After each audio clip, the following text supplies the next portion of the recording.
Bonjour tout le monde, bienvenue sur Creacity. Je m'appelle Vince, merci d'être là. Aujourd'hui, on filme un spectacle de danse avec 4 caméras et seulement 1 ou 2 opérateurs. On va voir.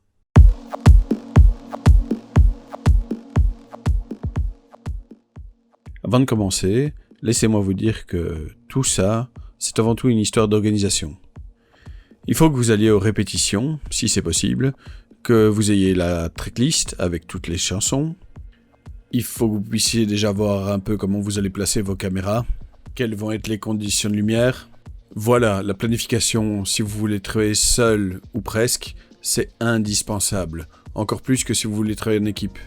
Enfin, quoique peut-être pas en fait. Enfin bon, je travaille seul, donc je m'organise. Premièrement, laissez-moi faire la liste de tout le matériel dont j'ai besoin. La star principale de mon sac, c'est le Sony 70-200 2.8 monté sur un Sony A7 III. Il est excellent en basse lumière, il y a un piqué de fou. Alors ok, il est un peu lourd, mais franchement, quel plaisir de travailler avec un objectif pareil. En même temps, à 2500 €, ça peut. Ensuite, j'ai ma caméra à l'arrière, qui sert vraiment de sécurité, qui filme tout, plan large, pas de zoom, rien du tout, juste un simple film qui permet de tout sauver au cas où il y a un problème technique avec n'importe quelle autre caméra. C'est là que j'utilise mon Canon 100D, un peu vieux, mais fonctionne très bien. Vous avez aussi remarqué que j'utilise 2 action cam qui me servent à filmer les côtés, qui me servent à rattraper des danseurs que je ne peux pas forcément voir avec une des autres caméras.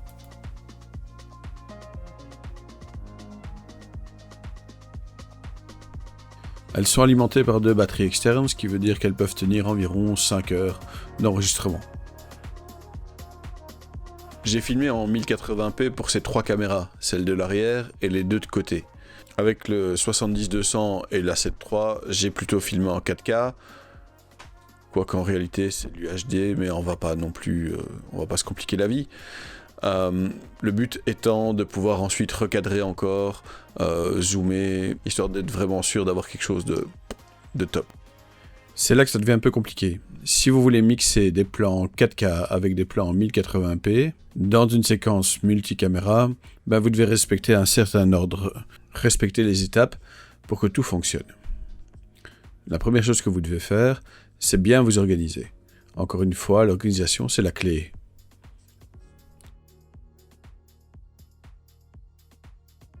Conséquence, vous devez préparer vos clips, les mettre dans le bon ordre, couper, etc.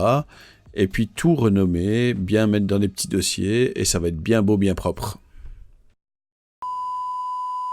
One eternity later. La préparation, ça vous permet ensuite de faire un montage beaucoup plus rapide, beaucoup plus propre, beaucoup plus simple.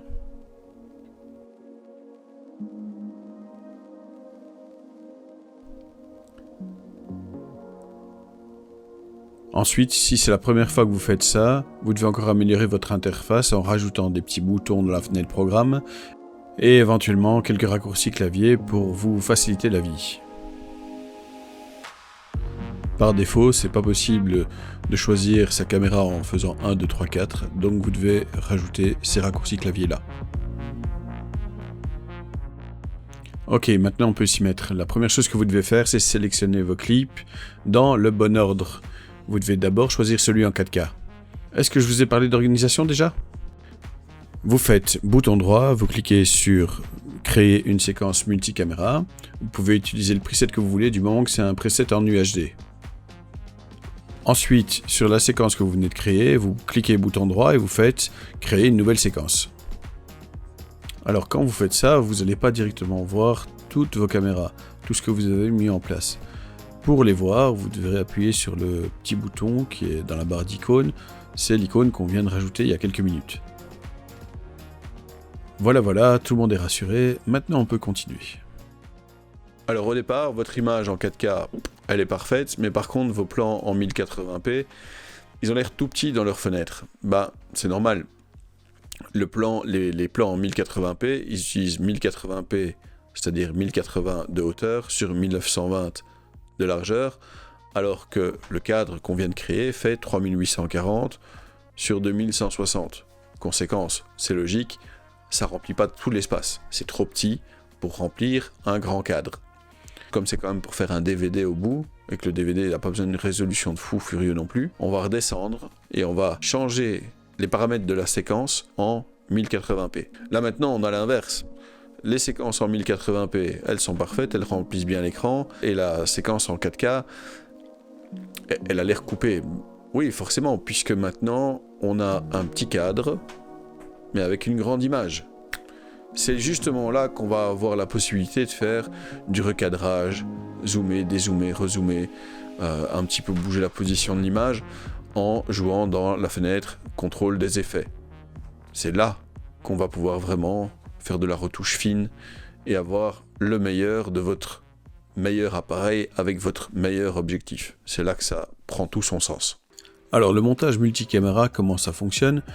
Vous devez d'abord appuyer sur le petit bouton rouge qui lance entre guillemets l'enregistrement de cette séquence multicaméra et puis vous faites play. Le film va se dérouler avec vos 4 caméras et vous devez sélectionner les caméras soit avec la souris, soit en appuyant sur le bouton 1, 2, 3, 4 qu'on a paramétré tout à l'heure dans les raccourcis clavier. Vous faites ça jusqu'au moment où votre séquence est terminée, jusqu'au moment où, ici dans ce cas-ci, la danse est terminée, vous choisissez vos plans au fur et à mesure. C'est pas grave si vous faites des erreurs, on peut toujours récupérer ça après. Ça vous fait en tout cas une bonne base pour démarrer la suite. Là maintenant, on va d'abord retoucher le montage avec le Rolling Edit Tool et avec éventuellement le fait qu'on peut changer de caméra pour certaines séquences si on se rend compte que finalement on n'a pas choisi le bon angle de vue dans le premier montage qu'on a fait. One eternity later.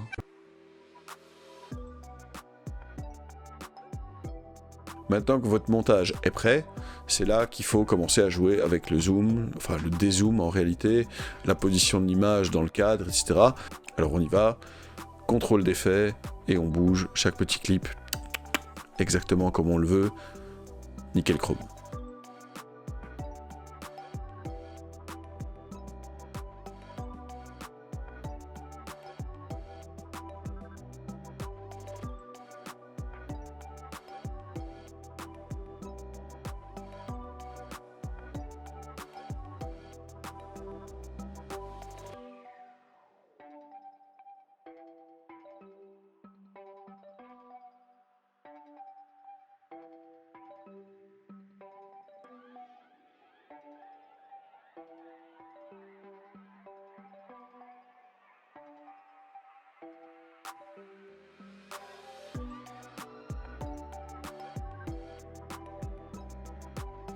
Et puis voilà, c'est fini. Il est temps de faire le rendu et de profiter de votre vidéo.